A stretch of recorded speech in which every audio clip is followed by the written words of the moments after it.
The men from the land office arrived on a Thursday morning in late September, when the sky over the Dakota Territory had turned the color of an old bruise and the grass along the ridge had gone the pale gold of things that have given up on growing.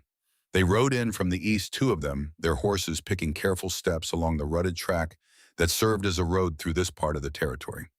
The taller one, Stellan Voss, sat his horse the way a man sat who had spent his life being the largest presence in any room he entered.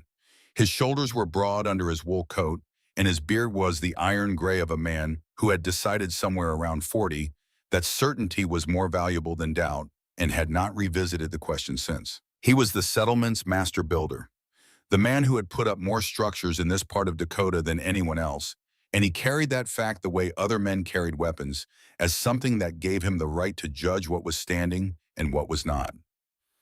The other man was Aldous Crane, the land agent, a creature of paper and authority who seemed most at home when both were in his hands simultaneously.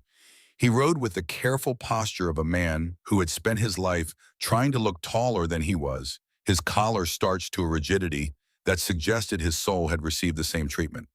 He carried a clipboard against his chest like a shield, and on the clipboard was a form with a line near the bottom that he had not yet filled in, though his pen was ready.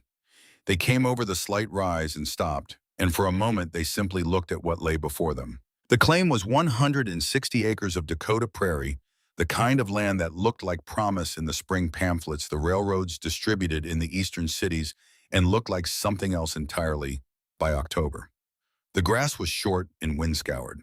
The sky above it was enormous in the way that Dakota skies were enormous, not magnificent, but simply vast, a fact about the world that had no particular interest in the people living under it. What the men saw was this: a small cabin, its log walls chinked with a mixture of mud and grass, its roof of wooden shingles already showing the dark patches of moisture penetration that meant the coming winter would find its way inside before the first month was out. A thread of smoke rose from the chimney, but it was thin, barely thicker than a thread of yarn, which meant the fire inside was small. Beside the cabin, a stack of firewood that was a fraction of what the winter would demand. A lean-to shed with a single thin cow that regarded the horizon with the philosophical blankness of an animal that has accepted its circumstances. And the whole, it was what the eye went to first once you had taken in the inadequacy of everything else. A great raw rectangle cut into the earth, perhaps 20 feet long and 10 feet wide, with walls of dark soil dropping away into shadow. Beside it, a mound of excavated earth rose like something a gravedigger would pile beside an open plot, and the comparison was not accidental. The whole looked exactly like what it looked like. There was no other way to see it. Stellan Voss looked at it for a long moment. Then he made a sound low in his throat, a sound that contained his verdict in full before he had spoken a word. The breath that came out of him was white in the cold air, a small cloud of contemptuous certainty. "She's digging her own grave," he said. He said it at a volume designed to carry, not shouting, nothing so crude as that, but pitched with the expertise of a man who understood acoustics, who built things and therefore understood how sound moved through space, who knew that words spoken at this particular volume on this particular morning would reach all the way down the slope to the cabin below and the figure moving near the excavation. Aldous Crane looked at his clipboard. He made a small, precise mark on the paper. The sound of the pen was the sound of a conclusion being recorded. The year was 1887, and the territory of Dakota was in the middle of a fever that would in time be diagnosed as the particular madness of optimism colliding with geography. The government and the railroads had been papering the country for years with promises: fertile land, gentle seasons, opportunity, waiting in the prairie soil for any man willing to stake a claim. The Homestead Act had opened the floodgates, and through those gates had come waves of settlers, German and Norwegian and Irish, and a dozen other kinds, all of them carrying the same brochure in their heads, the one that showed golden wheat under a benevolent sun. The previous winter had been a liar. Mild and forgiving, it had encouraged exactly the kind of recklessness that a hard winter punishes. Settlers had built thin-walled cabins and told each other that the pamphlets were right. Stellan Voss had sold them his best iron stoves and told them they were warm enough. The whole settlement had looked at one easy winter and decided it was the norm, the way people always decided that their recent experience was the rule rather than the exception. Maren Elwyn knew it was the exception. She was 19 years old and Orphanhood was a condition she had inhabited since the spring, when the fever had come through the territory with the quiet efficiency of something that had no particular grievance and no particular mercy. Her parents, Piotr and Bozena Elwin, had died within 3 days of each other in April, when the thaw was still new and the ground was just soft enough to dig. They had come from the Carpathian Highlands, a region of mountains so old and so cold that the people who lived there had developed over generations a relationship with winter that their neighbors in the Dakota settlement had no equivalent for. In the Carpathians, winter was not a season to be endured until spring arrived to rescue you. Winter was a sentient force, something that had intentions and methods, something that rewarded preparation and punished arrogance with an even-handedness that bordered on the philosophical.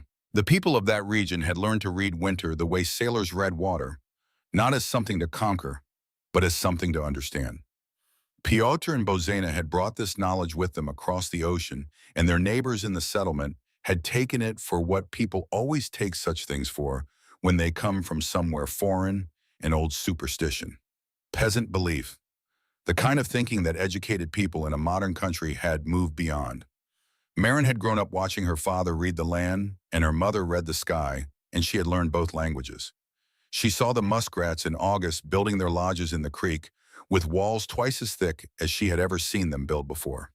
The animals knew things their bodies registered before their minds could name, and they were preparing for something that the current mild air gave no indication of. She saw the squirrels working with a desperation that went beyond the ordinary urgency of autumn. They were not gathering for the winter the way squirrels gathered when the winter ahead was ordinary. They were hoarding against something catastrophic, their small bodies moving back and forth across the prairie with the focused terror of creatures who understood exactly what was coming. She saw the geese leaving 3 weeks earlier than they had left the previous year, and she watched their formations move south across the sky, and she counted the days they were ahead of schedule, and the number was not reassuring.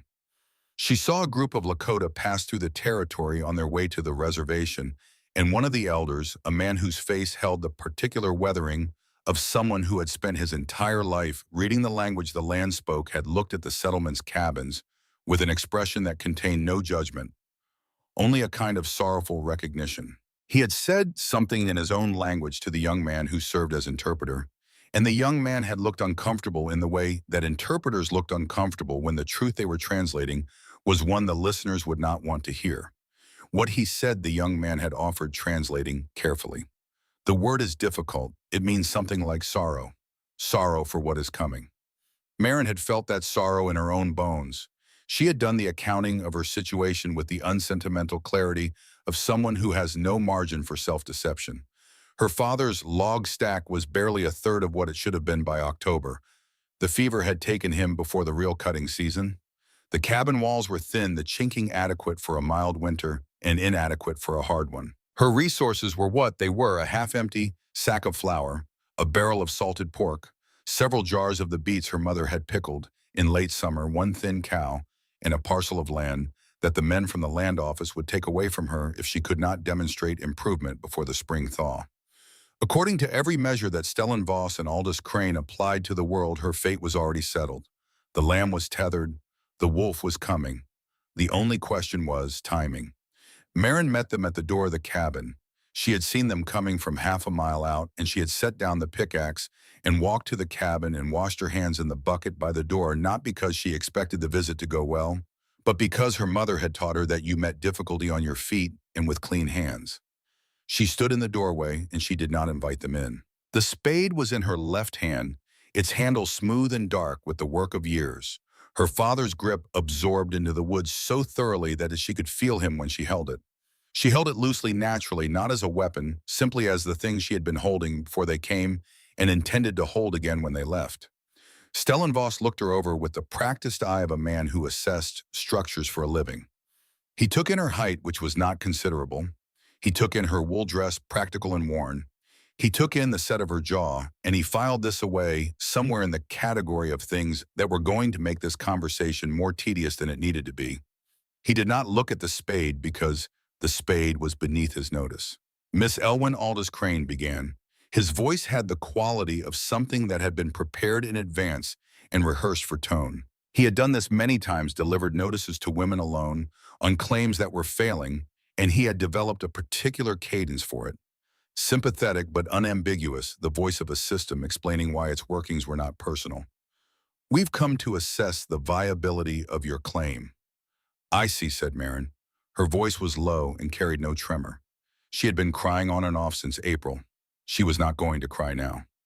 Voss's gaze had moved past her to the hole. He looked at it the way a man looked at something he had already categorized and did not intend to reconsider. He gestured toward it with his chin, a motion that managed to convey both dismissal and something that fell just short of contempt. What is this folly? It was not a question. He phrased it as a statement because he was not genuinely curious about the answer. He already knew the answer. It was the foolish project of a girl who was out of her depth and digging quite literally in the wrong direction. It is my business, said Marin. She said it simply without heat. It is my business was both a fact and a boundary, and she meant it as both. It becomes my business, Crane interjected, when it indicates an inability to improve the claim as required by the Homestead Act. He held the clipboard slightly forward as one held evidence. The law requires a habitable dwelling and cultivation. What you have here. He let the disdain complete the sentence. His eyes moved from the thin smoke of the cabin chimney to the excavation mound, to the inadequate woodpile, to the thin cow in the lean-to, and what he assembled from these observations was a picture of failure so comprehensive that it barely required comment. He held out the clipboard with the form attached to it. This is a formal notice of potential forfeiture, he said. You have until the spring thaw. If at that time this claim is not deemed viable and productive, it will be reverted to the land office and reassigned. He said he was sorry. The way he said it made clear that sorry was a word he used in the way that printers use boilerplate, as a standard element that appeared in a fixed position regardless of the specific content surrounding it. Stellenvoss stepped forward. When he moved, something shifted in his expression, the bureaucratic flatness giving way to something that thought of itself as concern and was in fact something much more complicated. He had a face that knew how to arrange itself into the appearance of wisdom, the heavy brow and the iron beard, and the deep-set eyes combining into something that looked to most people who encountered it like the face of someone who had earned the right to judge. Listen, he said. His voice dropped to the register men used when they wanted to sound like they were doing you a favor. There's no shame in admitting defeat. This is a hard land. It broke your father. He said the last sentence without apparent awareness of what it was doing, the way people said the cruelest things in the world as simple fact as evidence, as something so obviously true that noticing its effect on the listener would not have occurred to them. It'll break you, he continued. I'll make you an offer, your father's tools. The anvil, the good saws, the brace, and bit.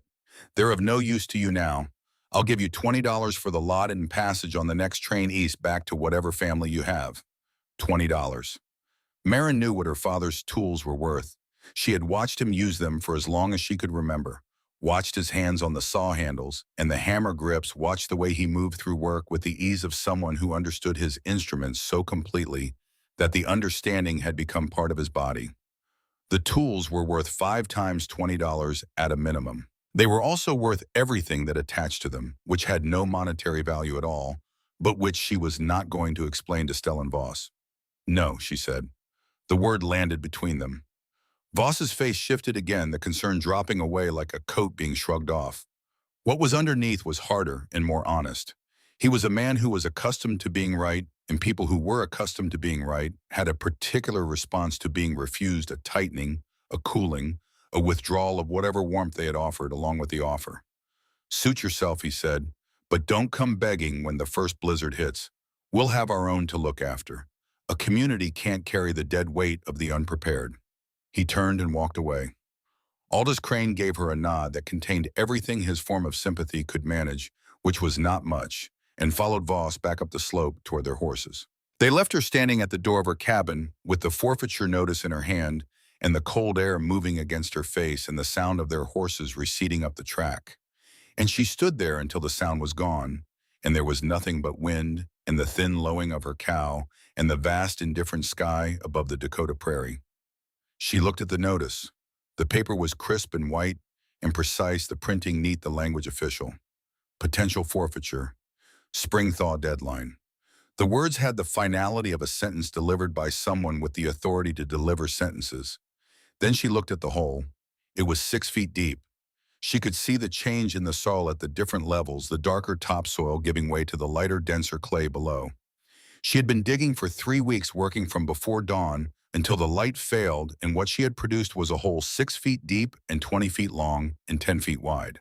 It was not enough. She knew this in the way she knew the other things she knew, not from education, but from memory, from the half-remembered conversations of her childhood, from the things her parents had said to each other across the kitchen table, of the soddy they had built in their first years on the claim before her father had earned enough to put up the cabin.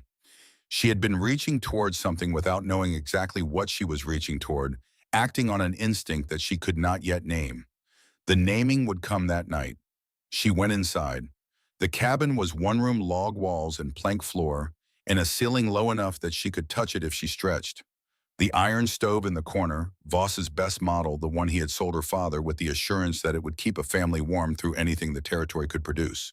She built the fire carefully, feeding it small pieces first, watching the flame establish itself before adding the larger wood. Wood was not something she could afford to waste. She made a meal of what she had, which was not much salted pork and the last of a heel of bread, and she ate at the table by the window, watching the light fail over the prairie and the first stars appear above the horizon. On the table was the forfeiture notice. She looked at it while she ate. Then she looked at the wall, and the wall looked back at her with its log faces and its chinking and its inadequate insulation, and she thought about the coming winter, about what the animals were telling her, and what the Lakota elder had said, and what the geese had known when they left early. She thought about $20 in a train ticket east. To what?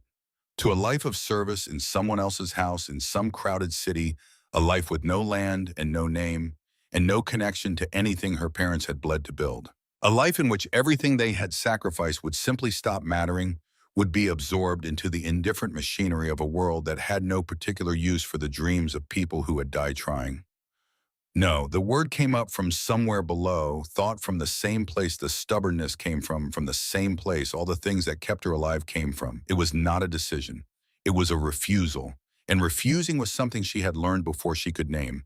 In watching her father refuse the things that tried to diminish him, and watching her mother refuse the things that tried to diminish her, and understanding that the refusing was itself a form of building, that what you held against the world was its own kind of structure. She rose from the table and went to the large wooden trunk at the foot of her parents' bed. The bed was still made up the way her mother had left it, the quilt folded down, the pillow centered. Marin had not been able to change this.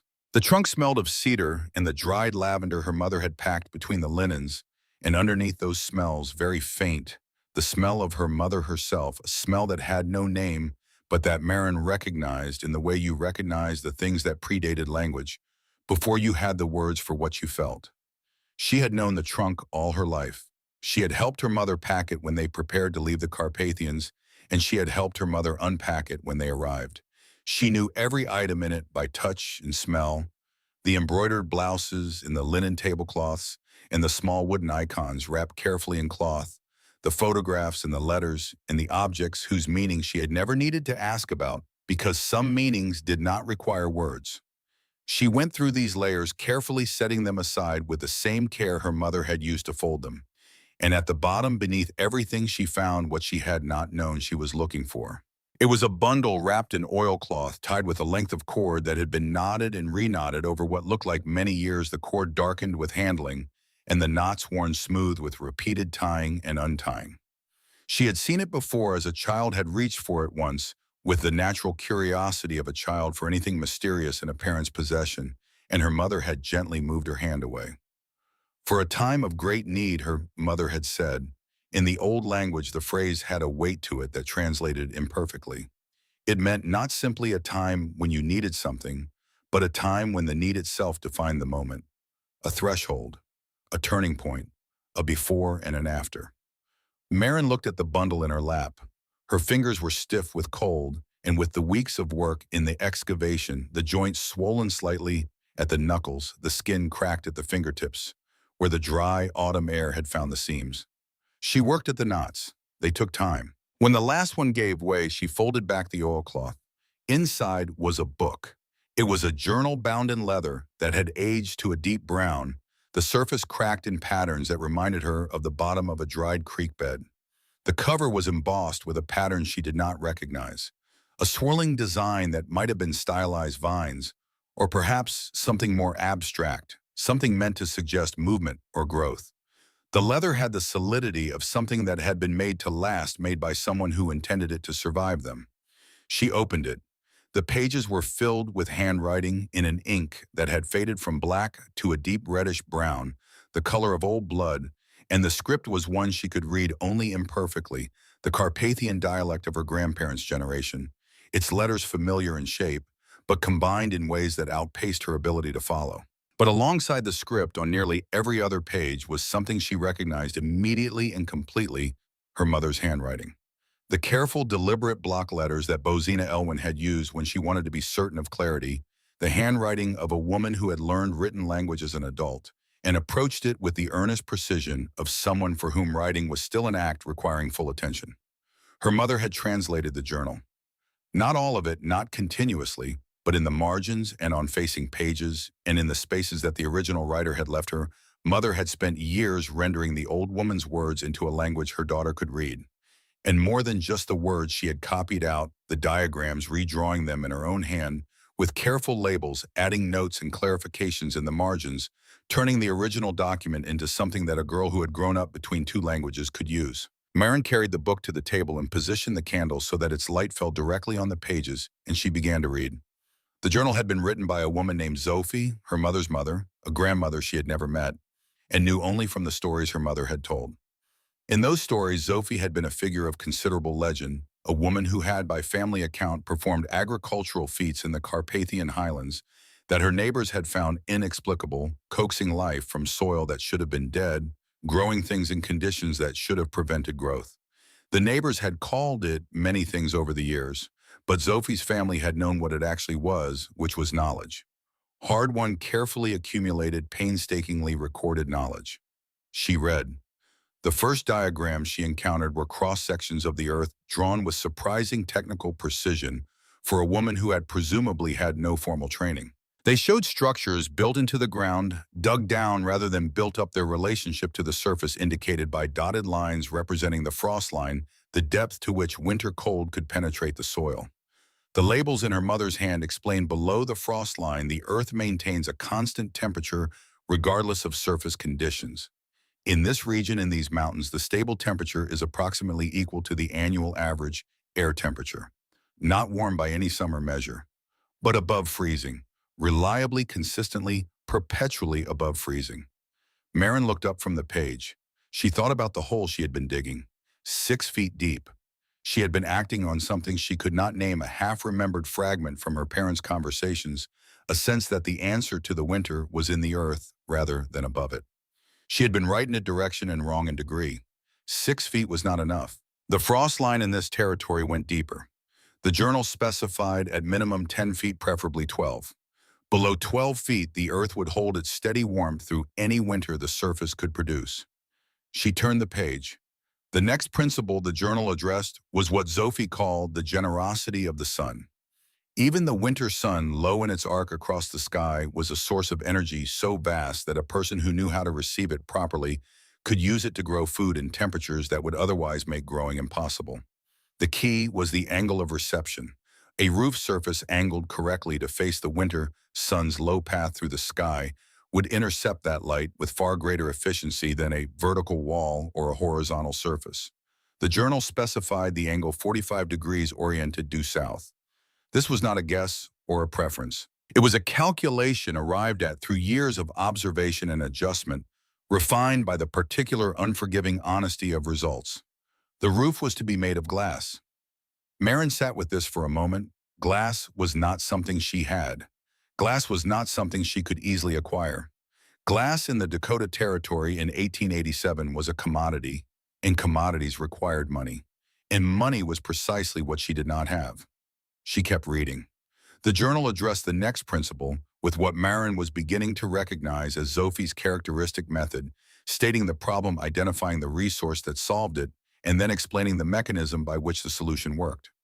Sophie had been, by all evidence, a woman who thought in systems, who looked at the world and saw relationships between things rather than the things themselves.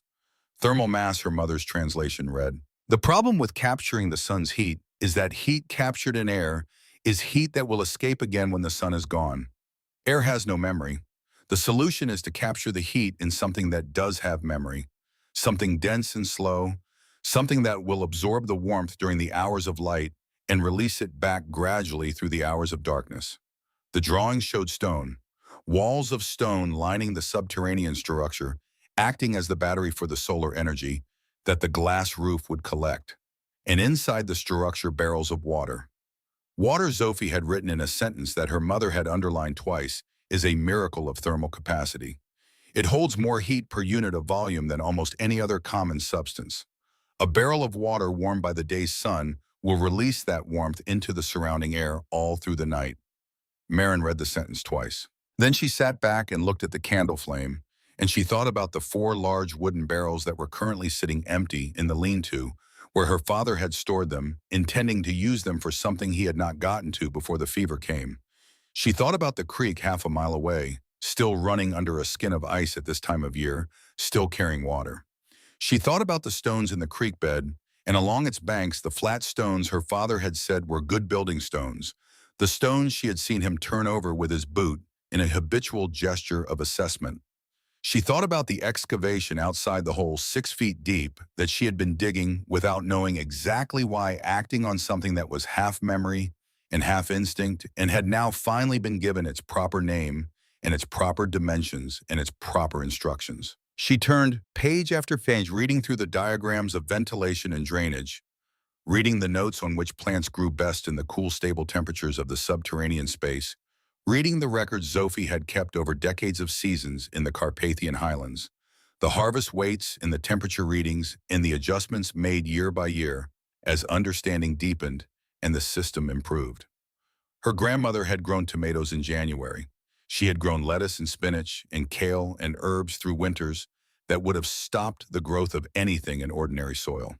She had fed her family and her neighbors from a space she had dug into the earth with her own hands, using physics and patience and the accumulated wisdom of a mind that had spent its whole life paying attention to what the earth was willing to give if you asked it correctly. It was not superstition. It had never been superstition. It was knowledge old and tested and real, passed from grandmother to mother to daughter, across an ocean in a generation, preserved in a leather journal that had survived the crossing and the years and the fever and the grief, waiting in the cedar-smelling dark of a wooden trunk for the moment of great need. Marin looked at the forfeiture notice on the table. She looked at the journal in her hands.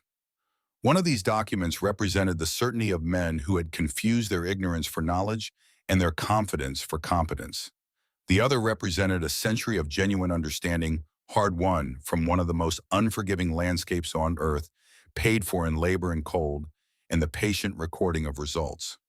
She knew which one she was going to trust. She blew out the candle and lay down on her cot without undressing, and she looked at the ceiling of the cabin and listened to the wind moving along the walls and feeling for the gaps in the chinking, and she thought about the angles and the depths and the stone walls that would need to be built, and the barrels that would need to be filled, and the glass that she did not yet have and did not yet know how she would get.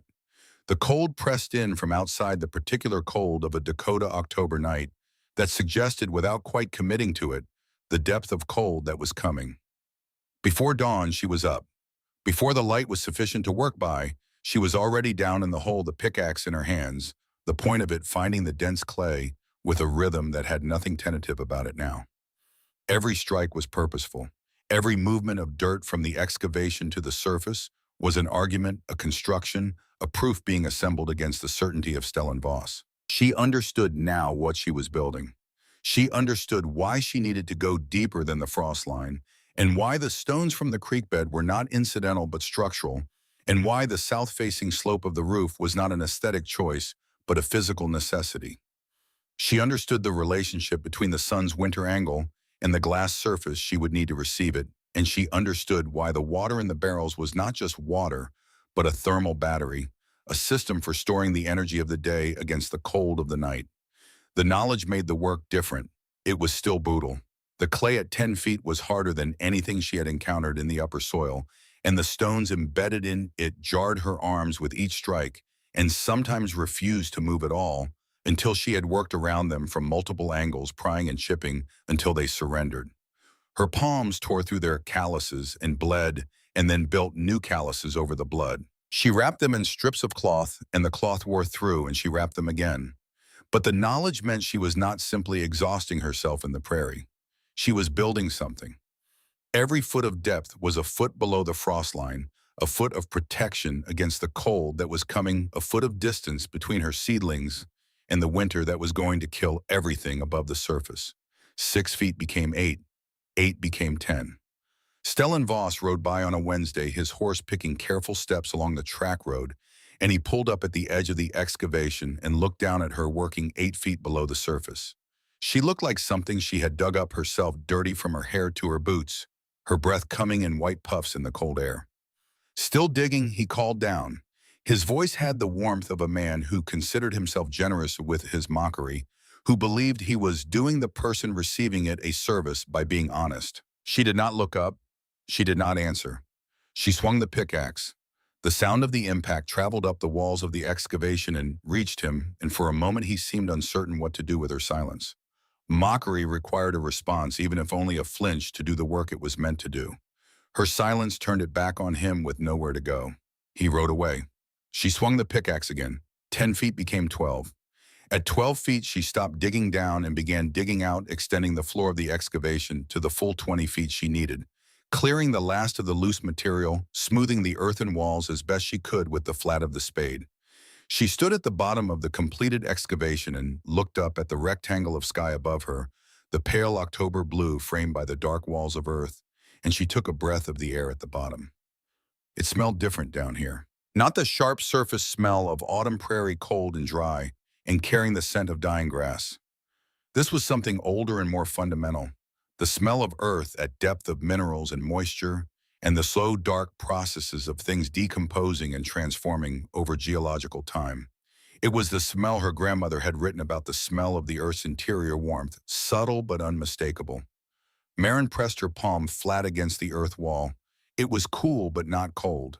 Not the cold of the surface, the cold that was already in October biting at her face and her hands when she climbed out of the excavation at the end of each day. This was something different, steady, constant, exactly what the journal had described.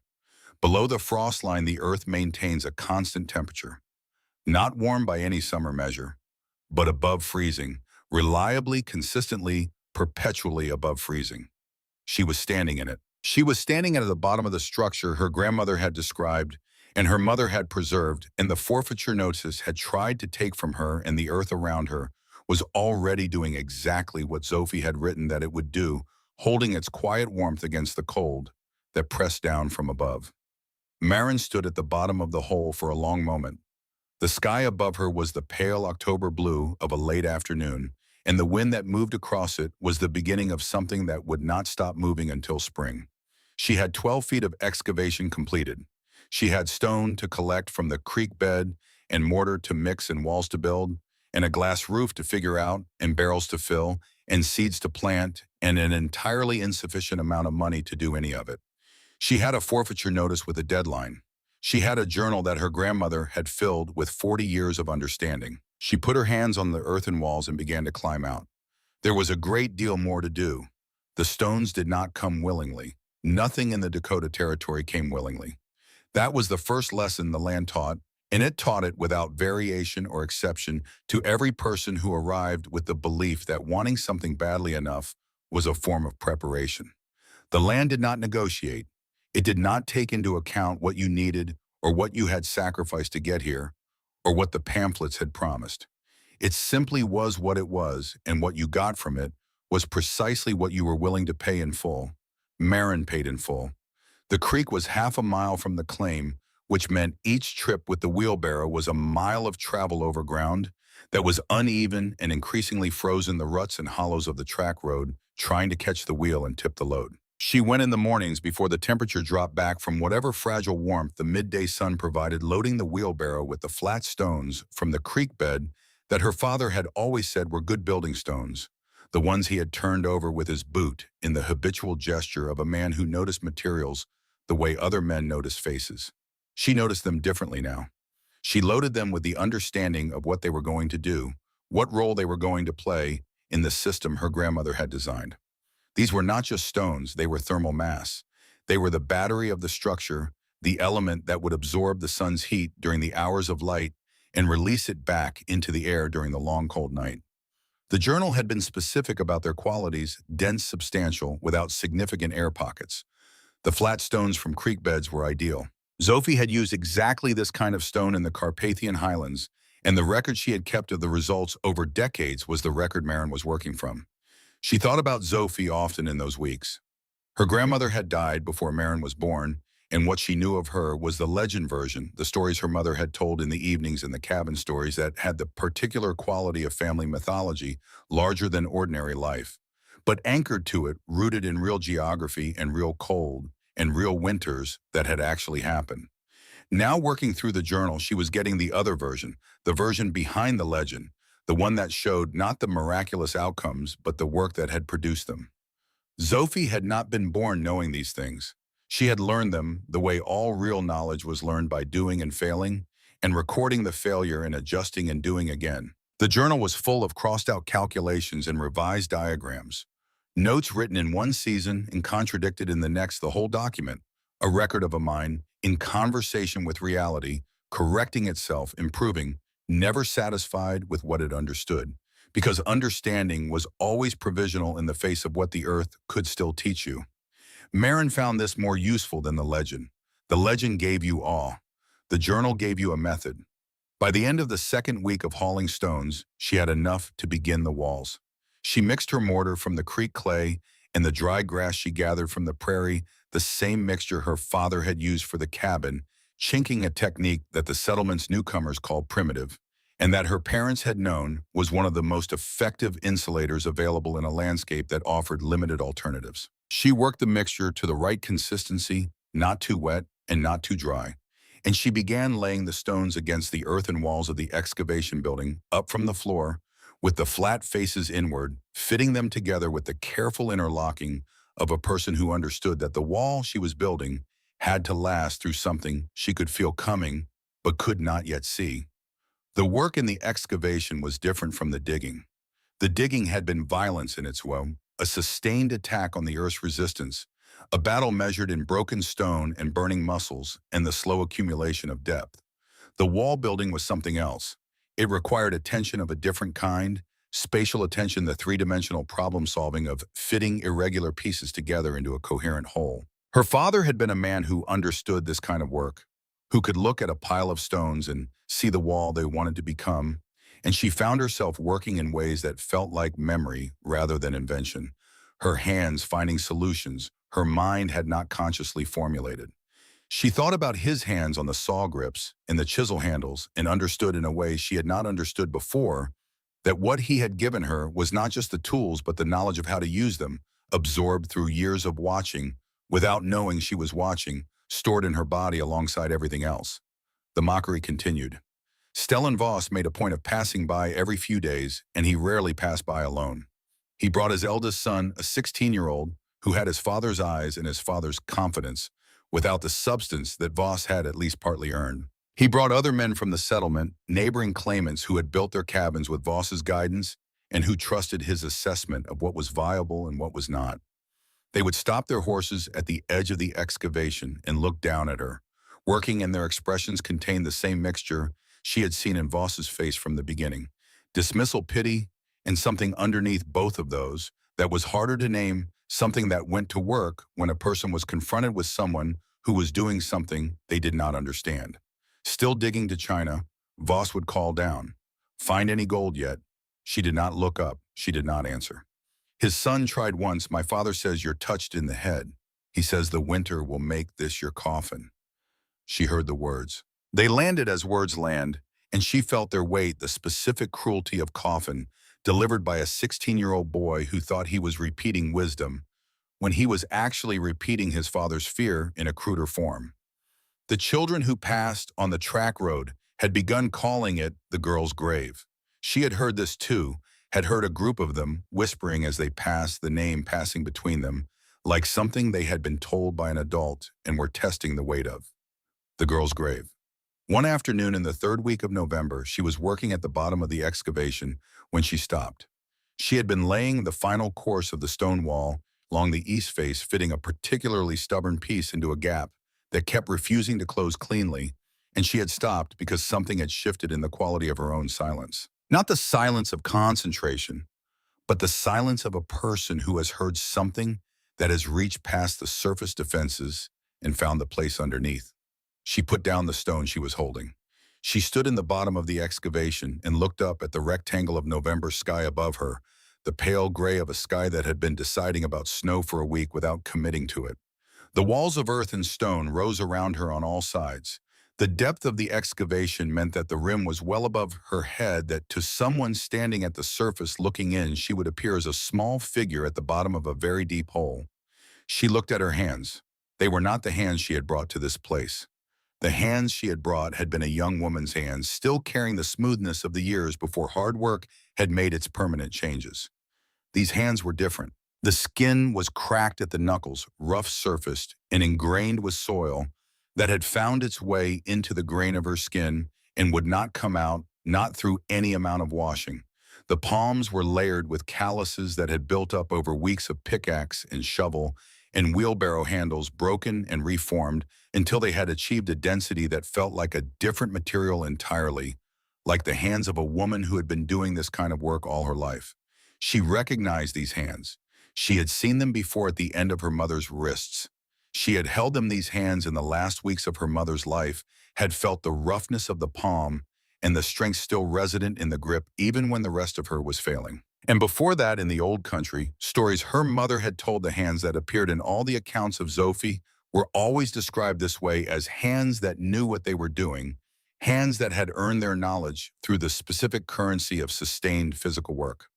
3 generations of women who had stood in difficult places with tools in their hands and refused to be removed. She was not alone in this hole. She picked up the stone. She fitted it into the gap. It went in cleanly. She kept working. The roof was the problem she had been moving toward since she read the journal by candlelight, the thing she had known was coming and had no immediate solution to. The journal was clear about the necessity the glass surface needed to be substantial, well-sealed, correctly angled, and capable of withstanding significant wind and snow load. The angle was 45 degrees due south. The necessity of glass was not negotiable. You could not substitute oiled paper or animal membrane, both of which she had considered and abandoned. Glass transmitted a light in a way that nothing else she had access to could replicate, and light was the fuel that made the entire system work. She needed glass. She had almost no money. She had the forfeiture notice. She had her father's tools. She had, in a small velvet pouch at the bottom of the cedar-smelling trunk, the last material wealth her family had carried from the old country, 2 small gold earrings, and her mother's wedding band. She sat with the pouch in her hands for a long time. The earrings had been her grandmother's, passed to her mother at the wedding in the Carpathian village, where both of them had been born, worn on the occasions that merited them, and otherwise kept with the care given to things that were irreplaceable. The wedding band had gone into her mother's finger on the day she married and had never come off again, not once in the 23 years of the marriage, not through the winters and the hard work and the ocean crossing and the years on the claim. It had been removed by the women who prepared her mother's body for burial, and one of them had pressed it into Maren's right hand with a look that required no translation. She thought about what her mother would say. She thought she knew. She harnessed the thin cow to the small cart she had inherited, along with everything else, loaded it with the last vegetables she could spare, 6 dried beetroots and a handful of the salt pork, and set out before dawn. Aberdeen was 30 miles away. The journey took 2 days. She camped one night on the open prairie, wrapped in every blanket she had, the cow staked nearby, the cold working through the layers with patient thoroughness. She lay and looked at the stars over the Dakota Territory, enormous and pitiless and beautiful in the way that things were beautiful when their indifference to you was complete, and she thought about the journal in the cedar trunk and the hole in the ground and the 45-degree angle of a glass roof that did not yet exist. She arrived in Aberdeen in the late afternoon of the second day, cold and road-stiffened, the cow swaying with the weariness of 30 miles of heavy ground. The town was larger than she was accustomed to, a full main street with wooden storefronts and a railroad depot, and the particular energy of a place that believed itself to be on the way to somewhere rather than already there. She was an object of assessment the moment she turned onto the main street. A young woman alone with dirt under her nails and in the creases of her knuckles driving a cart behind a thin cow, her face set with the particular expression of someone who has decided on an outcome and is not available for conversation about alternatives. People looked. She did not look back. She sold the beets and the salt pork to the cook at the hotel for less than they were worth because she was in no position to negotiate from strength, and the cook knew it. She sold the cow at the livery stable for the same reason and received the same outcome, a price that reflected the buyer's assessment of her situation rather than the animal's actual value. The thin cow regarded her with its philosophical calm as she handed over the lead rope, and she stood for a moment with her hand on its nose and said something to it in the old language, a word of thanks or perhaps apology. Then she went to find August Reel. He was not difficult to find. The mercantile his name was on was one of the larger establishments on the main street, its window displaying the kind of eclectic inventory that a frontier trading post accumulated over years of buying and selling whatever the territory needed and produced. She pushed open the door and heard the bell above it and stepped into the smell of flour and leather and lamp oil and the particular dry goods smell that was the same in every general store from here to the eastern seaboard. August Reel was behind the counter, a man of perhaps 50, with the compact, deliberate manner of someone who had been measuring things by hand and eye for so long that he no longer needed tools to do it accurately. He looked up when she came in and saw what she was, which was not a mystery. He had been a merchant in a frontier town long enough to read the inventory of a person's situation in the way that she had learned to read the inventory of a soil horizon. She came to the counter. She had the velvet pouch in her coat pocket, and she could feel it against her palm through the wool, small and specific and heavy, in a way that had nothing to do with its actual weight. "I need glass," she said. She set the pouch on the counter. She did not explain. She did not say where she had come from, or what she was building, or what the glass was for. She had decided on the long, cold road from the claim to Aberdeen that she would not explain because explanation was a form of asking for understanding, and she did not need his understanding, only his inventory. Reel looked at the pouch. He looked at it with the professional attention of a man who had handled exchanges of small valuables since the beginning of his career as a frontier merchant who could assess such things without making a production of the assessment. Then he looked at her face. He was quiet for a moment. Then he went through the door at the back of the store without speaking, and she heard the sounds of a storeroom being searched, things being moved and shifted, the particular sound of a man looking for something specific in a space organized by a logic other than the one he was currently applying. He was gone for several minutes. When he came back, he was carrying a stack of old window sashes, perhaps a dozen of them tied together with cord. Some of the panes were cracked. A few were missing entirely, their frames empty. Some were clouded with age and grime. They were salvage pulled from the ruins of a building that had burned, or perhaps several buildings, an opportunistic collection of whatever had been worth preserving from what could not be saved. He set them on the counter. "It's all I have," he said. Marin looked at the sashes. She looked at the condition of the glass, the cracks running through several panes, the empty frames, the clouding. She looked at the frames themselves, the lumber still structurally sound despite the damage the joints holding. "I'll take it," she said. She pushed the velvet pouch across the counter. He took it and did not open it in front of her. That was the entirety of the transaction. He helped her load the sashes into the cart with care, wrapping the more fragile ones in the old cloth she had brought for the purpose, positioning them so the weight of the stack held them stable rather than allowing them to shift and stress the cracked panes. She drove the 30 miles back alone, the cart heavier now, the sashes occupying the space where the cow had walked, and she drove with the careful deliberateness of a person transporting something irreplaceable. Every rut she navigated with conscious attention. Every slope she descended at reduced speed, feeling the load shift and compensating before the shift could become a problem. On the cold camp of the second night, she took out the velvet pouch and found that Reel had returned it.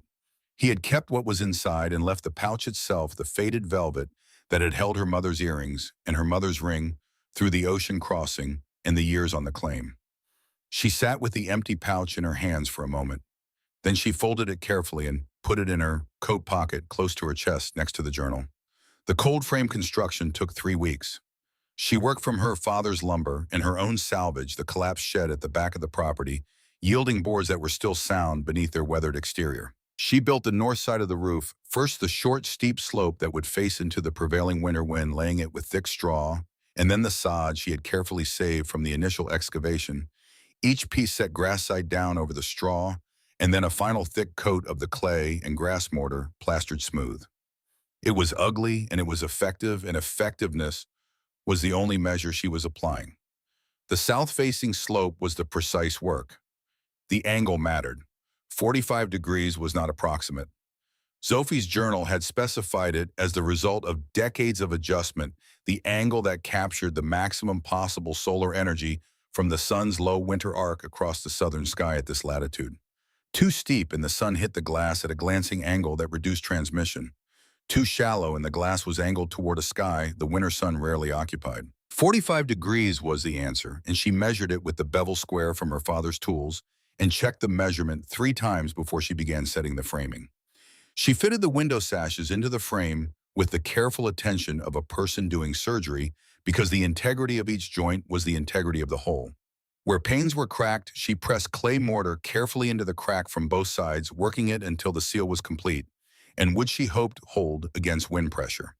Where panes were missing entirely, she found pieces from other sashes that could be cut to fit using the glass cutter from her father's tools, a skill she had learned from watching him replace a broken pane in the cabin window. The autumn before the fever. She sealed every joint between the sashes and the framing with the clay and straw mixture, working it into each gap with her fingers until she felt the resistance that meant she had packed it tightly enough. She sealed the edges where the glass frame met the earthen walls of the excavation, where any gap would become a cold bridge drawing the outside temperature into the structure. It was ugly work. The finished roof looked nothing like the elegant diagrams in Sophie's journal, which had been drawn by someone with architectural drafting skills that Maren did not have. What she built was a patchwork, mismatched sashes in frames of salvaged lumber, the surfaces uneven, the lines imperfect, the clay ceiling visible in dark smears against the wood. It looked like what it was, something built from what was available by someone who was not a carpenter and did not have a carpenter's budget. But when she stood inside the excavation and looked up through the glass at the November sky, the light that came through was real and substantial, even from a sun so low in its arc that it barely cleared the southern horizon. She stood in the light that the glass was collecting and directing into the space below, and she raised her face to it, and it was warm on her skin, actually warm in a way that the November air outside was not. The thermal masswork was the final phase. She wrestled the 4 large wooden barrels from the lean-to into the excavation, a job that required a rope and a makeshift pulley system she rigged from a block she found in her father's tools, and a crossbeam she set over the top of the opening. Lowering each barrel into the space without breaking it, with no one to help manage the load, was the kind of problem that required her to become both the person controlling the rope and the person guiding the descent, moving back and forth between functions until each barrel sat on the floor of the excavation without damage. Then she filled them, bucket by bucket, from the well through the November cold that made the water sting her hands as she poured it. She carried water into the excavation and filled the barrels until each one was as full as she dared make it without risking overflow from freezing expansion.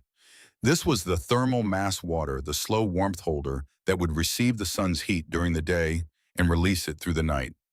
Sophie had written about watching the first winter, when the system was fully operational, watching the temperature inside hold above freezing, through nights when the outside temperature dropped to levels that froze the water in the creek solid in a matter of hours. She thought about those nights, and she filled the barrels. One afternoon near the end of the barrel-filling work, she heard footsteps at the edge of the excavation and looked up to find a woman she recognized as Mrs. Dorothea Crane, the land agent's mother. The old woman was something of a legend in the settlement, though a quieter legend than her son. She had been in the territory for 30 years and was one of the people who was occasionally pointed to as evidence that women could survive here, though the pointing was usually done by people who had not thought carefully about what that survival had cost. Maren had seen her at the edges of church gatherings and had noted without acting on the noting that she was one of the few people who had ever looked at the excavation project without the specific expression that everyone else brought to it.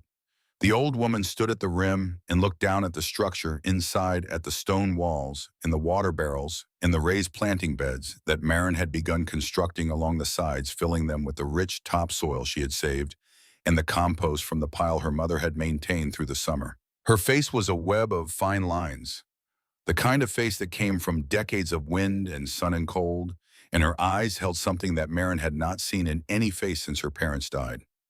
Recognition. My grandmother, the old woman said.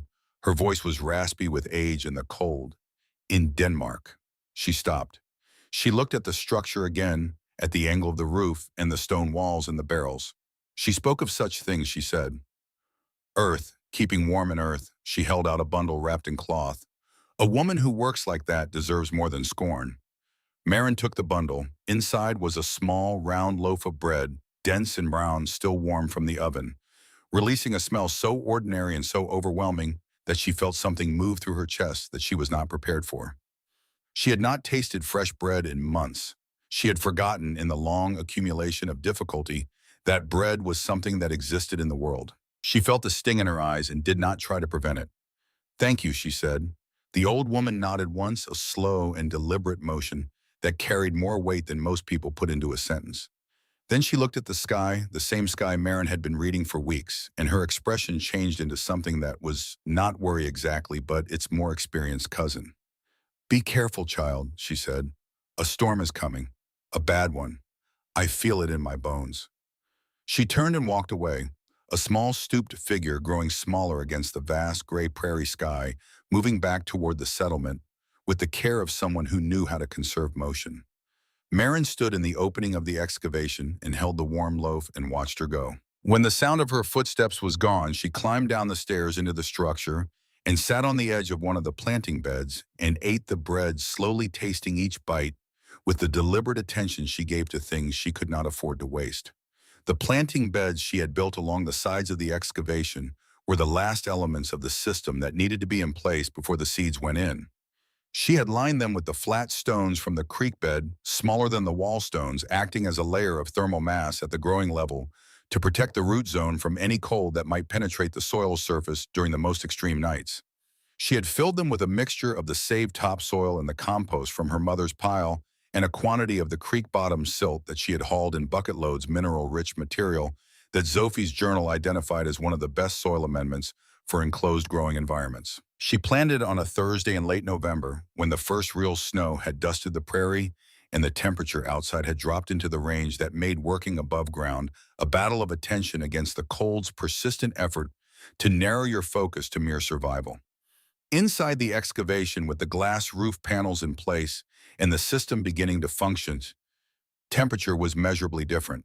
She had hung a thermometer and instrument that had been her father's and that she had been carrying with her since the day she opened the journal and understood what it would measure. The morning of planting, the thermometer read 48 degrees Fahrenheit inside the structure.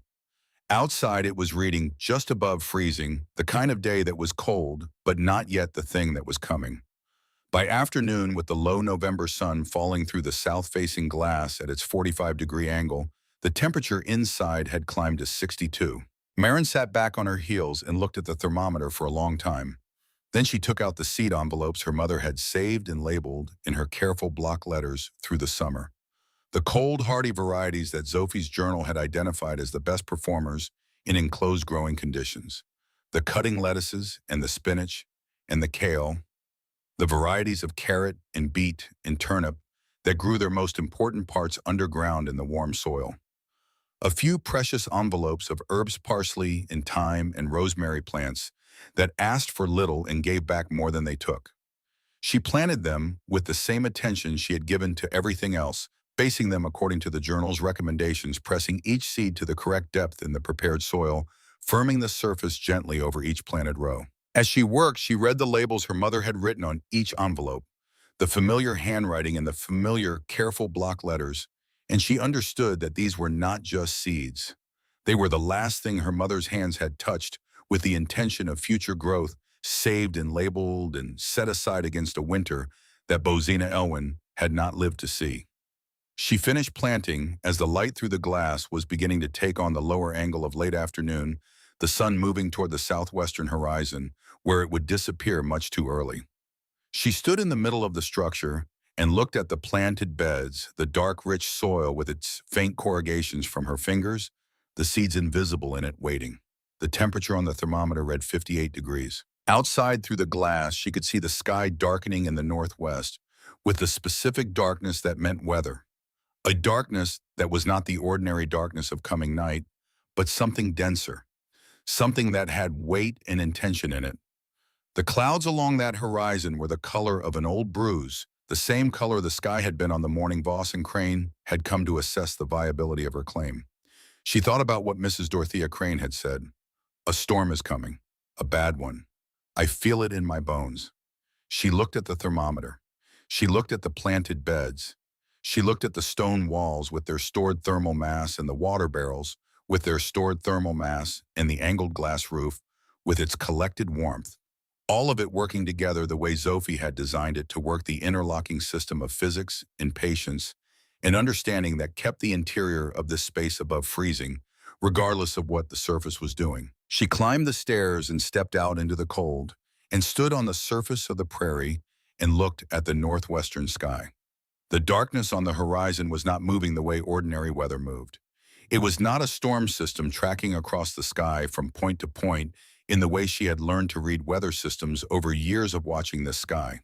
It was expanding. It was growing from the northwest in all directions, simultaneously the kind of growth that meant something large and close was changing in ways that had consequences at this scale. She looked at the structure she had built, the patchwork glass roof barely visible under its light dusting of snow, the sod and straw of the north-facing side already blending with the white of the field around it. From above, from any distance at all, you would not be able to see it. It looked like a slight irregularity in the prairie surface, a natural feature, a swelling in the earth that was no different from 100 other swellings. That was the design. She went back inside and made her preparations for what was coming. She filled the lamp oil reservoir completely and set the spare tin where she could find it without light. She stacked the few remaining provisions on the shelf her father's tools had helped her build along the north wall. She checked the seals on the glass one final time, pressing the clay into any place where her fingers found even the faintest give, making the structure as tight as she could make it with what she had. Then she checked the thermometer one last time. 52 degrees with the last of the afternoon sun falling through the glass at its oblique winter angle. Outside, the temperature was dropping. The darkness in the northwest was closer now, and the air had taken on the particular stillness that came before certain kinds of weather. Stillness that was not peace, but the cessation of ordinary air movement in the face of something that was about to replace it with something else entirely. Marin stood at the bottom of the stairs and looked up at the rectangle of darkening sky visible through the glass panels. Her grandmother had spent 40 years building and refining this system in a mountain range that made the Dakota Prairie look mild by comparison. Her mother had spent years translating the record of those 40 years with the loving attention of a woman who understood that some knowledge was worth keeping alive across an ocean in a generation. The seeds were in the ground. The stone walls were charged with 2 weeks of autumn sunlight. The water barrels were full. The glass was sealed. She was 12 feet below the frost line in a structure that the coming storm would bury under several feet of snow, and the snow would be the finest insulation. She had the weight of it pressing down on the sod roof and the straw and the earth, sealing out the wind and holding in the warmth that the stone and the water and the deep earth were about to spend the night producing.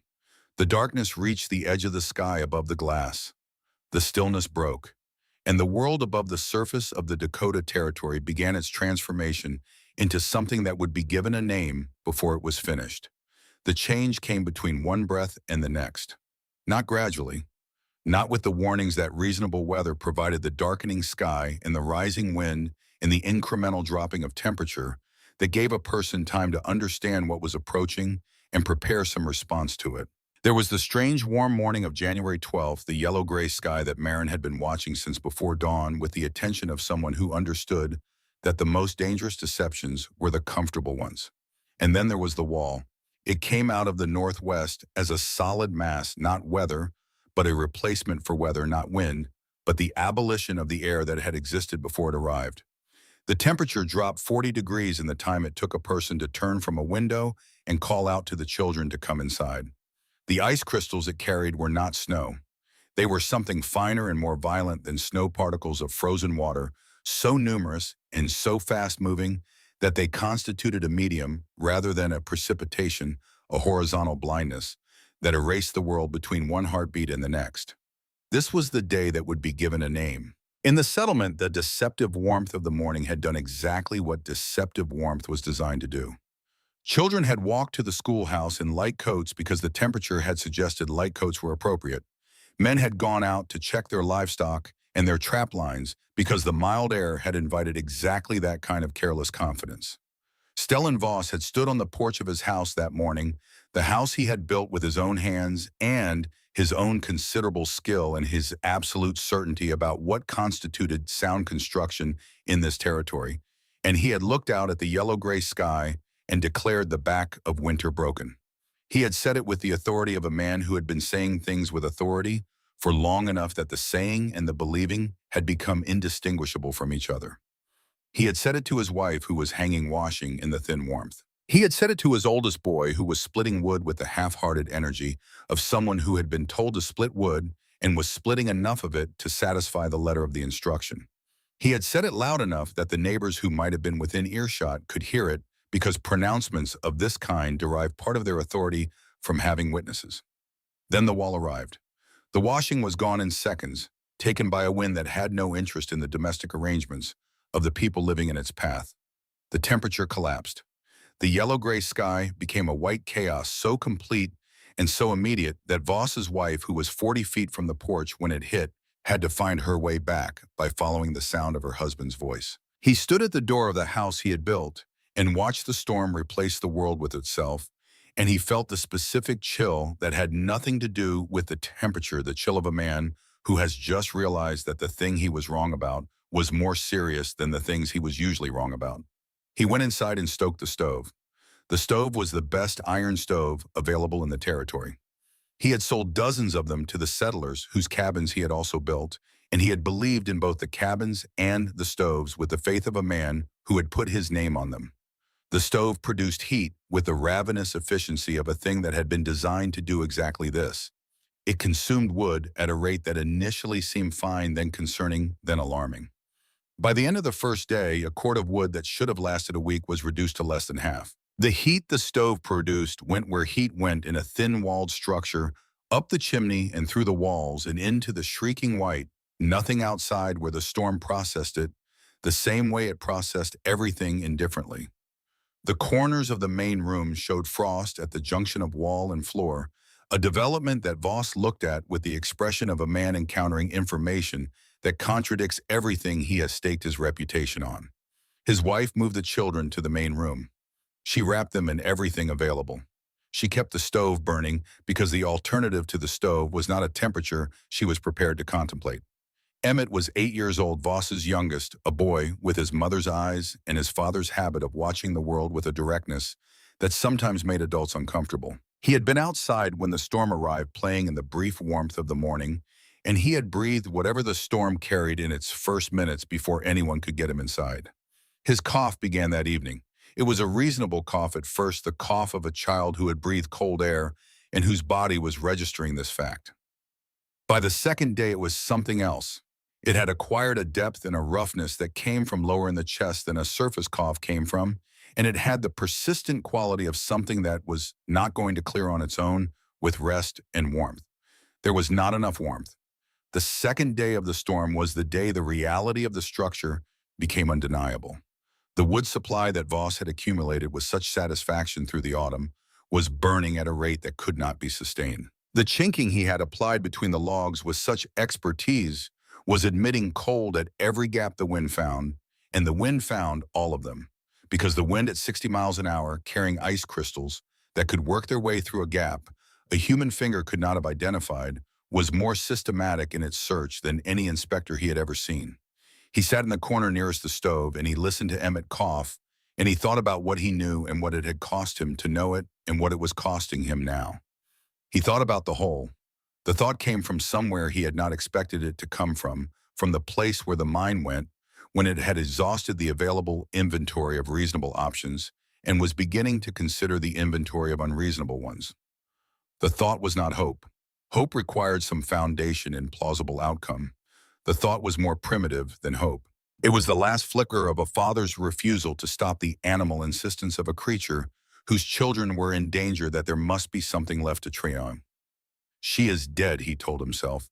Any sensible assessment of the situation produced this conclusion. She was a girl of 19 with no experience and inadequate resources, who had spent the autumn digging a hole in the ground that he had named her grave. The storm had been killing people who were better prepared than she had been. She was dead, and the hole was a hole, and he was a dying man looking for a reason to die somewhere else. But the thought persisted. He had watched her work for 3 months. He had ridden by every few days to observe the latest development in what he had characterized as folly, and what he had seen, whatever he had called it, was a 19-year-old girl working with a systematic intensity that he recognized because he had spent his adult life in proximity to people who built things. He had told himself that the work was pointless. He had not told himself it was undisciplined because it was not undisciplined. He had not told himself she did not know what she was doing because the evidence of the doing suggested otherwise.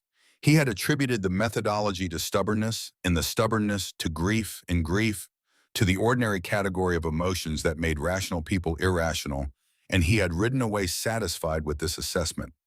Now Emmett coughed, and the woodpile was 2 days from gone, and the frost in the corners of the main room was not getting smaller, and the assessment he had been satisfied with was not available to him in the same way anymore. He began to dress. His wife watched him from across the room with the eyes of a woman who understood what her husband was doing and knew that telling him not to do it would accomplish nothing except costing them the last exchange they might have before he went. "Be careful," she said. He could not tell her he would be careful. Careful was not a condition that applied to what he was about to do. He wrapped himself in every layer he had, wrapping his face until only his eyes were exposed, and he tied a length of rope around his waist and knotted the other end to the porch railing. He paid it out behind him as he went, because without a fixed line back to the porch railing of the house he had built, there would be no finding the house again, and he knew this with the precision of a man who understood structures and the spaces between them. He stepped off the porch and the world took him.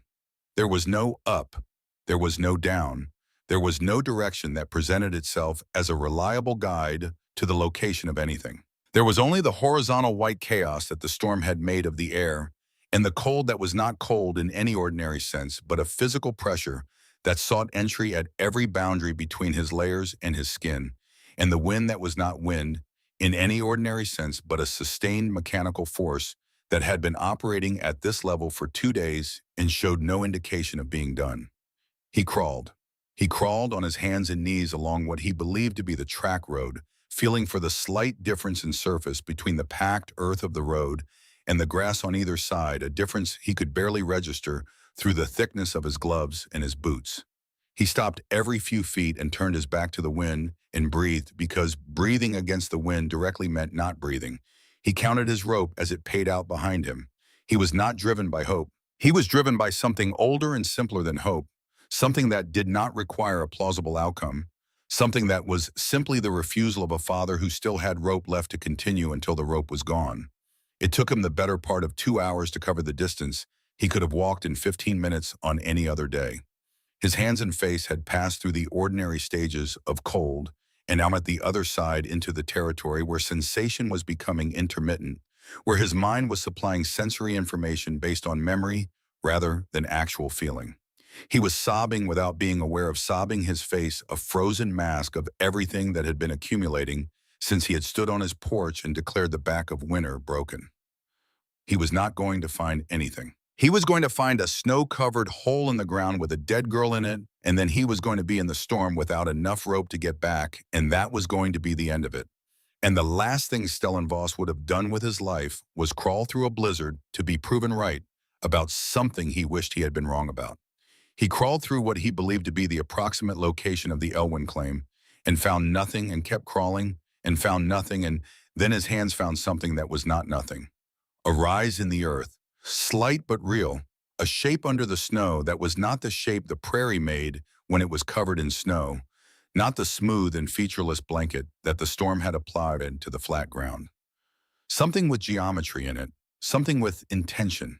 He stopped. He pressed his hands against it and felt the slight resistance of packed snow over something that was not earth, not the yielding packed solid earth of the prairie in January. He moved along it, following the contour with his numbed hands, and the contour was not random. It had a slope to it, a deliberate, specific slope, 45 degrees. He knew that angle. He had been a builder for 30 years. He could feel the angle of a surface with his hands the way a musician felt the pitch of a note, not as a measurement, but as a quality, an immediate and precise recognition. 45 degrees. The same angle he had seen on the south-facing slope of the patchwork glass roof for 3 months, and dismissed as the angle of a roof built by someone who did not know what they were doing. He scraped at the snow. His hands were not reliable instruments at this point, but they could scrape, and he scraped at the surface until he found what was underneath the snow, and what was underneath the snow was glass. Old, uneven, salvaged glass set in frames of rough lumber, mortared with clay that had dried and held. He pressed his face against it. He cupped his hands around his eyes to block the white chaos, and he pressed his face against the glass, and he looked down through it, and the world he saw on the other side of the glass was so far outside any category of experience available to him that his mind simply refused it for a moment, and then presented it again with the same result. Green. Rows of green, not the memory of green, not a description of green, but actual living green, the green of lettuce and spinach and kale at the stage of full growth, crisp and present and unreasonably, impossibly, defiantly alive, in the middle of the worst blizzard that the Dakota Territory had ever produced. The dark soil of the planting beds was damp. The stone walls of the structure glistened with moisture in the lamplight. The water in the barrels along the back wall had a faint surface movement to it, not quite steam, but close the visual signature of water that is meaningfully warmer than the air above it. And in the center of it all, on her knees beside the nearest planting bed, was Maren Elwyn. She was wearing a wool dress and a light shawl. Her hair was pulled back with the practical inattention of someone who had arranged their hair for working purposes and not for any other. Beside her was a small basket. In her hand was a small knife. She was cutting the outer leaves from a head of lettuce with the calm, methodical attention of a person doing a familiar task in a comfortable environment on an ordinary afternoon. She was not surviving. She was not enduring. She was not waiting out the crisis or hoping for rescue or calculating how long her resources would hold. She was doing what she did every day in this space, tending the plants that her grandmother had designed and her mother had preserved, and she had built in the same way and with the same attention, regardless of what the world above the glass was doing. The contrast between the two sides of the glass was not a contrast that language was adequate to. On one side, the howling destruction of the worst storm in living memory, a temperature that was actively killing people in structures that the settlement's most experienced builder had declared sound. On the other side, a woman in a shawl cutting lettuce. Voss hit the glass with his fist. He did not decide to hit the glass.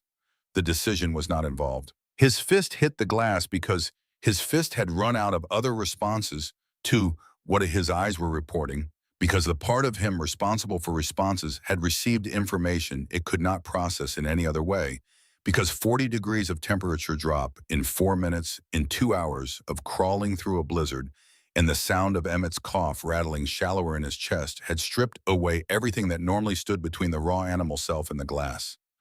The sound was faint. The wind overhead absorbed it almost entirely. But the silence inside the structure was complete, and faint sounds in complete silence were audible. Maren looked up. She looked up with the expression of someone who has heard something unexpected in a space where unexpected sounds had consequences, alert and attentive, without the overlay of fear that would have been reasonable given her circumstances. She saw the dark shape of a face pressed against the glass above her, obscured by ice and shadow and the distortion of the old glass, and for a moment she was still. Then she was moving. She set down the knife. She rose from her knees. She disappeared from the portion of the space visible through the glass. A moment later, he felt the vibration of something moving along the structure's surface, and then the insulated door at the top of the stairs was opening, pushing outward against the weight of snow that had accumulated against it, and the opening was there. Warmth came out of it. Not a blaze of warmth, not the aggressive radiated heat of a fire at full burn. A stable living warmth, the warmth of a space that had been maintained at a consistent temperature through the application of physics and patience. and 40 years of accumulated understanding. The warmth of stone walls that had been absorbing sunlight for 2 months. The warmth of water barrels that remembered 2 months of Dakota winter days. The warmth of the earth at 12 feet of depth, the warmth that the frost line had never reached and never would reach. He went through the opening. He did not navigate the stairs with any dignity. He fell through the opening and went down the stairs sideways and landed at the bottom in a configuration that bore no relationship to intentional movement. He lay on the earthen floor, and the warmth of the structure moved over him like something that had been waiting to do this. He tore the ice-caked scarves from his face. He pulled the frozen gloves from his hands. He pressed his bare palms against the earthen floor and felt the temperature of it, the specific not cold of earth below the frost line, cool but not freezing, the steady patient warmth that had been there all along, that he had dismissed as folklore and ignorance. Marin stood over him. He looked up at her face in the lamplight, and what he saw there was not what he had earned, and perhaps not what he deserved. There was no satisfaction in it, no vindication, none of the expressions that the situation might have licensed that would have been completely understandable, given the preceding 3 months of mockery and dismissal, and the forfeiture notice and the $20 offer for her father's tools. There was only a clear-eyed, unsentimental compassion. The compassion not of someone who did not understand what had been done to them, but of someone who had decided that what had been done to them was not the most important thing present in this moment. She knelt beside him. She put a tin cup into his hands and closed his hands around it. The cup contained liquid that was hot, actually hot, steaming in the lamplight, and the heat of it moved through his palms and into the frozen core of him with the specific and unrepeatable quality of warmth that arrives at the exact moment when the absence of warmth had become the total fact of existence. He drank it, mint and rosemary. The herbs she had grown from the seeds her mother had saved and labeled in careful block letters, the herbs her mother had known she would need. He looked at the stone walls. He looked at the water barrels. He looked at the rows of green in the planting beds, the lettuce and spinach and kale that were growing at the bottom of the worst blizzard in Dakota history, because someone had understood what he had dismissed and had built what he had called a grave. He was a builder. He had been a builder for 30 years. He looked at what she had built, and he understood it with the specific comprehension of someone who knew how things were made, who could read a structure the way other people read a text, following the logic of each decision back to the understanding that had produced it. The depth of the excavation, the stone walls lined against the earthen sides, the water barrels positioned to receive maximum solar gain through the glass panels. The angle of the glass roof, 45 degrees, precisely the angle that maximized reception of the winter sun's low arc across the southern sky. Every element of it was a decision arrived at through understanding, through the accumulated knowledge of someone who had spent 40 years paying attention to what the earth was willing to give. He had stood at the edge of this excavation and called it folly. How he said. The word came out as the voice of a man whose throat had been raw with cold for 2 days, and who was discovering that the difficulty was not entirely physical. How is this possible? Marin gestured at the walls, at the roof, at the earth around them. The earth is warm, she said. She said it with the simplicity of someone stating a fact that had never required argument because it had been true for 100 years before she said it and would be true for 100 years after. The sun gives its heat, she said. The stones and the water remember it. She picked up a handful of soil from the planting bed beside her. It crumbled in her fingers the way rich living soil crumbled, dark and dense and complex with the organisms that made growth possible. This is not a grave, she said. She looked at him. It never was. He began to weep. He did not try to prevent the weeping, and the weeping did not ask his permission. It came from the same place the fist had come from below the level where decisions were made, from the place that had been accumulating what the preceding months had produced and had run out of other ways to express it. He wept for Emmett's cough and for his wife's face and for the frost in the corners of the room he had declared well-built. He wept for the 40 years of certainty that had brought him and his community to this place. He wept for the $20 offer, and for the words he had called down into the excavation, and for the name the children had given to this space in which he was now sitting alive because of the woman he had sentenced with that name. "My son," he said. His voice was barely a voice. "Emmett, he's sick. We have no more wood, no food. He looked at her with the face of a man who has nothing left to offer and knows it. Everyone is dying. Marin was already moving. She did not say anything. There was nothing to say that the situation had not already said more clearly than words could manage. She moved through the planting beds with the unhurried efficiency of someone who knew exactly what she had and exactly what it could do. She cut the outer leaves from the lettuce, taking what could be taken without damaging the plant's ability to continue producing. She pulled carrots from the warm soil, small and perfect, their orange, a visual fact so ordinary and so extraordinary in this context that it required a moment to absorb. She pulled beets, their skins smooth and firm. She filled the basket her mother had brought from the Carpathian Highlands, and she filled a second one with the systematic thoroughness of someone who was not giving charity, but solving a problem with the resources available. She added dried herbs from the rack along the north wall. Rosemary, thyme, parsley. "This will make a broth," she said. Her voice was practical and direct, the voice of someone giving instructions that needed to be followed correctly. "The rosemary is good for a cough. The warmth will help him more than anything else." He stared at the baskets.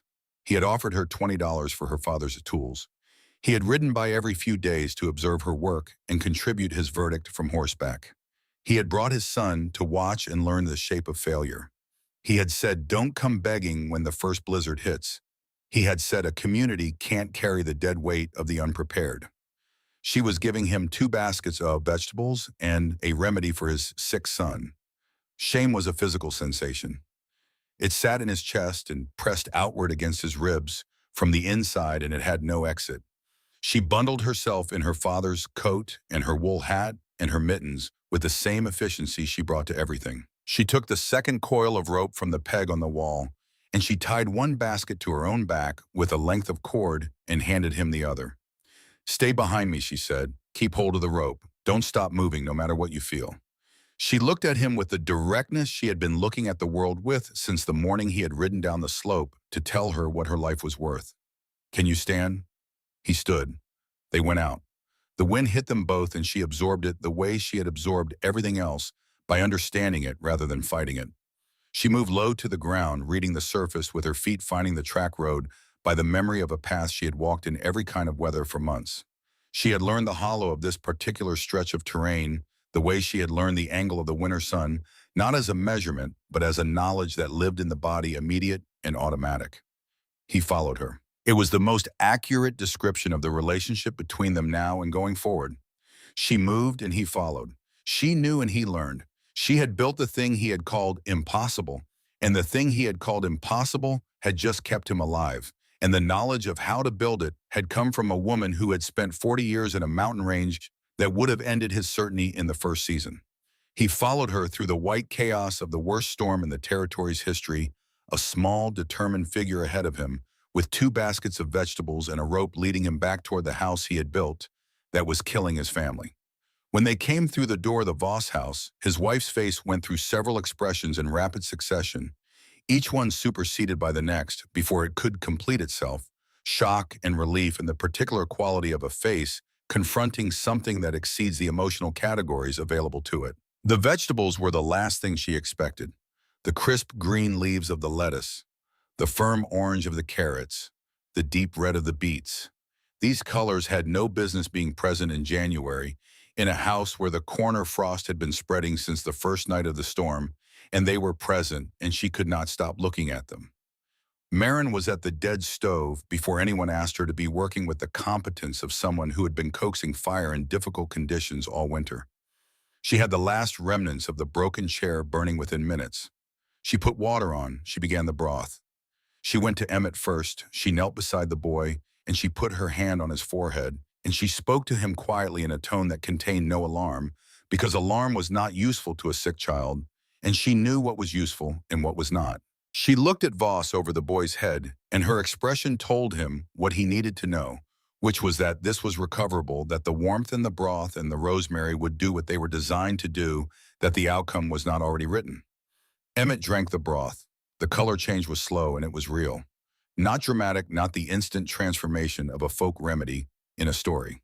The slow incremental recovery of a body that had been losing ground and had been given what it needed to stop losing ground and begin the other direction.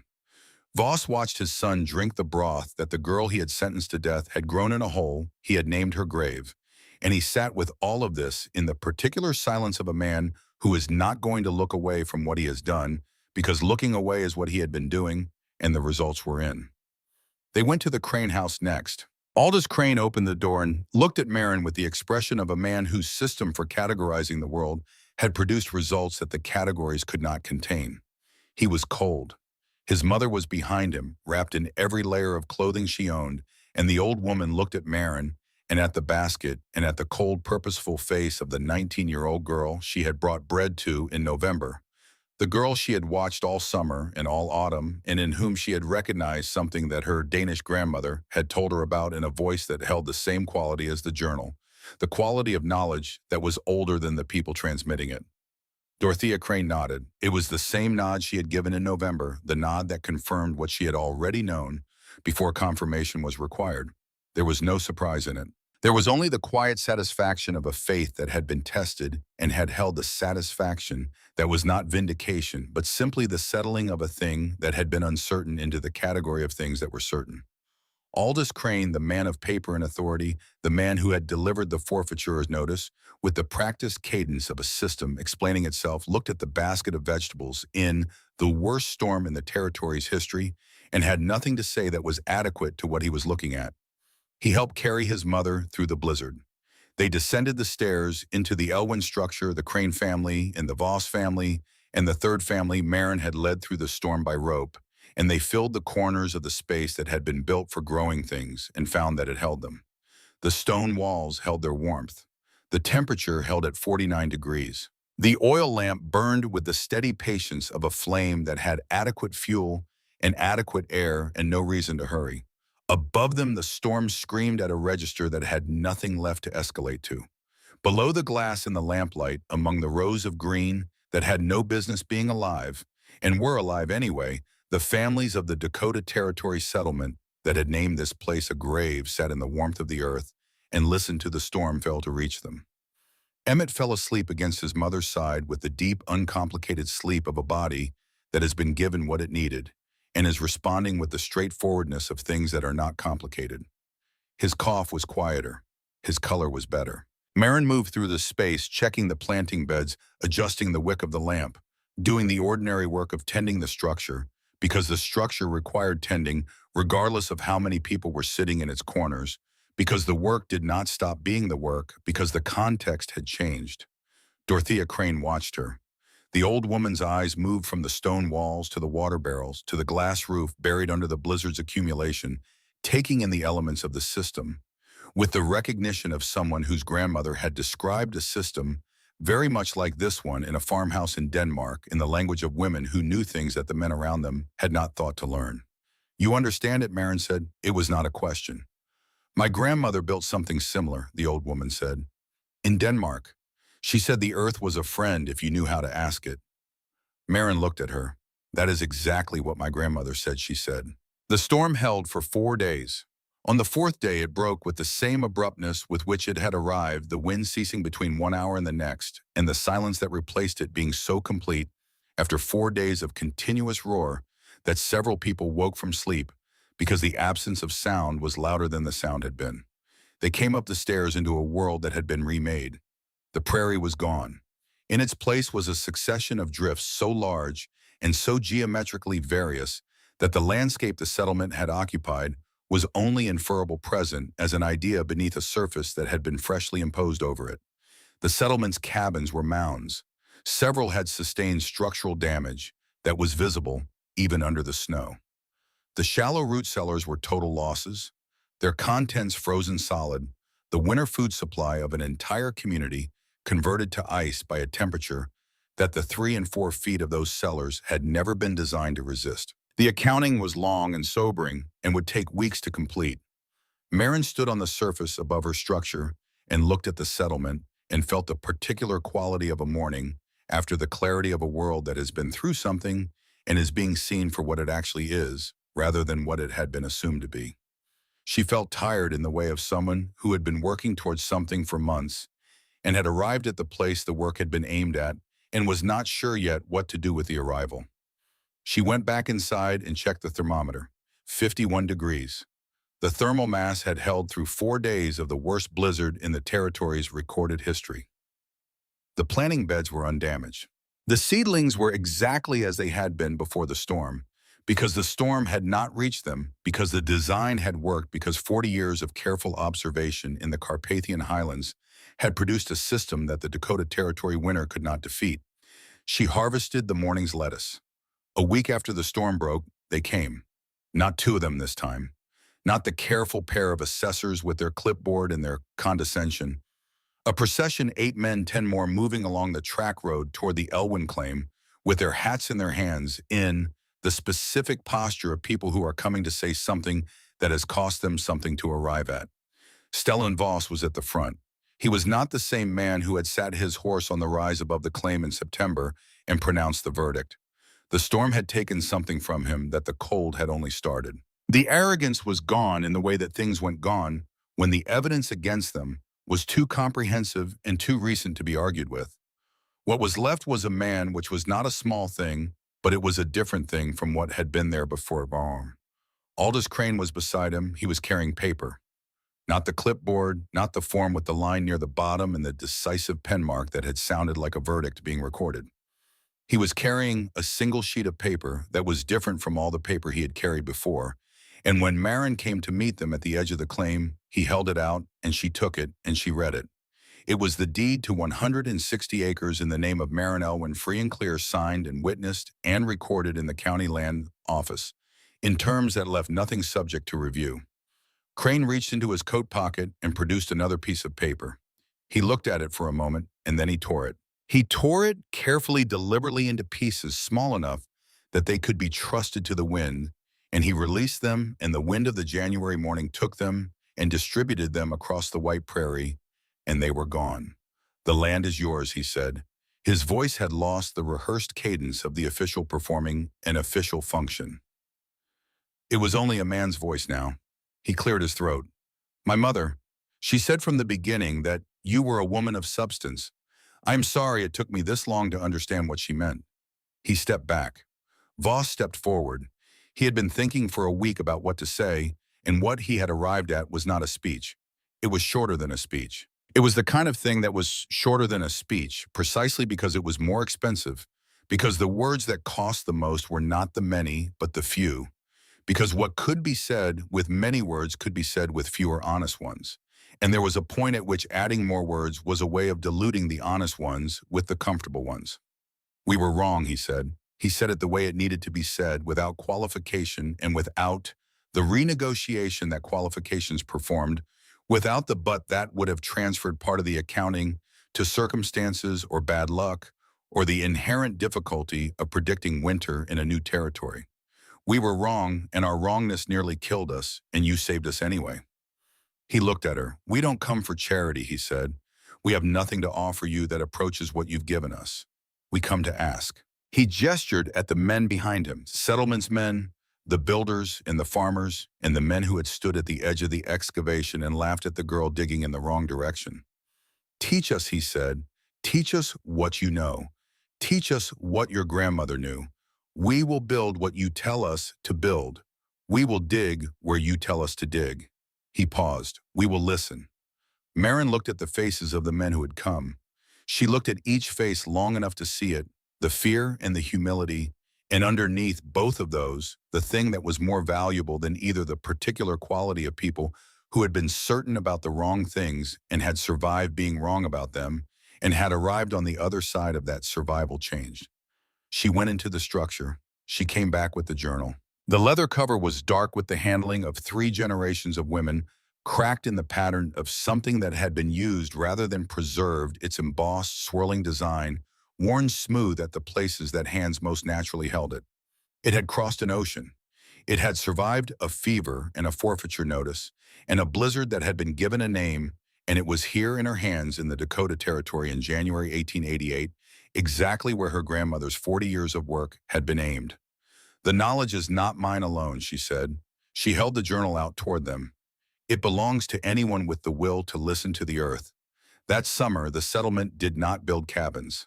Under Marin's guidance, working from the journal and from her own first season of operation, and from the questions that the men brought with the earnest curiosity of people who have had their previous certainties cleared away and are starting again from the foundation, they excavated three new structures. Voss brought his builder's skill to the framing of the angled roofs and the precise setting of the glass to the drainage and ventilation problems that the journal addressed and that required adaptation to the specific conditions of the Dakota terrain. He was a different builder now. He asked questions before he made pronouncements. He looked at what the earth was doing before he decided what to build on top of it. He brought his skill to serve the knowledge rather than to replace it, and the structures he helped build that summer were better than anything he had built before, not because his skill was greater, but because it was no longer working against the thing it was supposed to serve. The structures were not called follies. They were not called graves. They were called Elwins, not by any formal decision, not by any ceremony or proclamation, by the natural process through which names attach themselves to things, when the things themselves made the naming inevitable, when the connection between a name and an object had been established by events too significant to be absorbed without a name for the referent. Marin lived her whole life on the claim. She never married because the life she had did not require a different shape, because the community she had saved and that had built itself around her was a kind of family that did not require the formal arrangements of family, because she was 19 years old in 1887, and she was old in the last decade of the century. And in between those two facts, she grew more food than she could count, and taught more people than she could name, and built more knowledge into the soil of the Dakota Territory than anyone who had preceded her. The winters after 1888 were different winters. Not easier because the Dakota winter was not a thing that became easy, but different in what they meant to the people who lived through them. When the blizzards came, and they came, every year the families of the settlement had the Elwins, and the Elwins held their warmth, and the food that grew in the planting beds was there in January when nothing else was, and the children who ate it were not the pale and hollow-eyed children who had stood at the edge of the excavation and whispered the girl's grave. They were the children who grew knowing that the earth was warm if you knew how to ask it. Marin taught them, not as a teacher standing at the front of a room, but as a person working, inviting the curious to work alongside her, answering the questions that work generated with the specificity of someone who had learned from doing and knew how to transmit that kind of learning.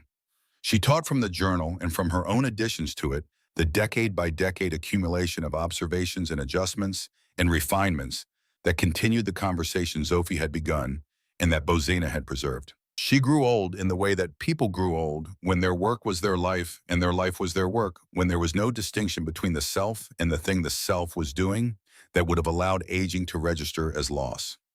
Her hands became what Zophi's hands had been in the stories, gnarled and soil-ingrained, and capable in the specific way of hands that had been doing one thing for a long time and had become the instrument of that thing rather than the tool. On a September evening in the last decade of the century, she sat at the edge of the original Elwyn, the structure she had built from salvaged glass and creek stones, and her mother's compost and her grandmother's 40 years of understanding. The settlement around her had become a town. The town had the Elwyns at its center the way some towns had a church or a courthouse as the thing around which the rest of the life of the place organized itself. A child came to her. 8 years old, the granddaughter of a man who had stood at the edge of the excavation in 1887 and confirmed the verdict. The girl had soil on her hands from the planting bed she had been working in, and her eyes had the quality that Marin had been watching for and finding in the children of the settlement. For years, the quality of someone who was paying attention to the right things. She sat beside Marin and looked at the low September sun moving through its arc. "Why does the glass have to be that angle?" she asked. It was the question Marin had been waiting for. Not because she had not answered it many times before, but because this particular girl asking it now meant the question was going to travel forward again, was going to be carried by this girl into her own life and her own winters and eventually into the lives of the children she would teach the way.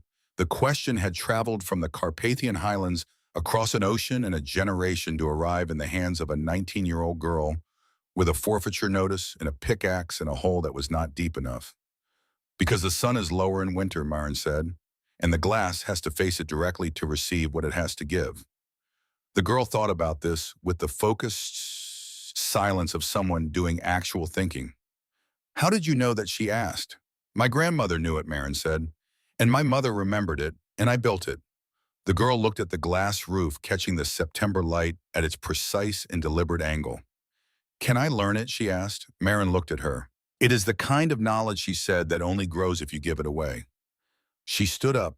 She held out her hand and the girl took it, and they walked together toward the entrance of the structure, toward the stairs that led down into the warmth that the earth had always been keeping, toward the planting beds and the stone walls and the water barrels and the light that the glass was sending where light had no business going.